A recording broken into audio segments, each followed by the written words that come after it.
scriptures themselves. Let me read. El reinu velo ata ashurenu velo kerov derak kucham Yaakov echam shevet meYisrael. Amen. Yes, amen. In case you didn't understand that, let me explain. It says, I see him, but not now. I behold him, but not near. A star shall rise in Jacob, and a scepter, a king in Israel. It is true. 2 seasons ago, we did see a new star in the sky. We believe this to be a sign of the birth of a significant one. And we come to find him. The ancient text also tells us that a shoot will spring forth of the line of Jesse.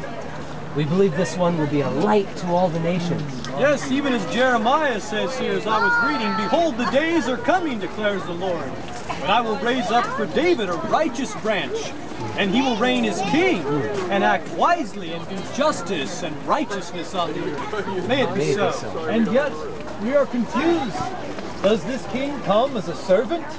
Indeed, one of your prophets has said he will be humble, riding on a donkey, the colt, a foal of a donkey. And that is not all. As the prophet Isaiah says, the Lord himself will give you a sign.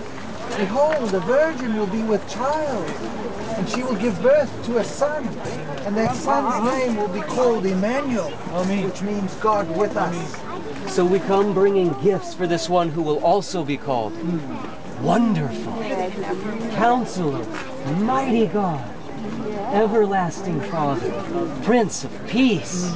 And we bring gold as to a king, and frankincense as to God, and myrrh as to one who must die as a sacrifice. Please come. Continue your journey. See his star. May you find him tonight. Safe travels. Blessings.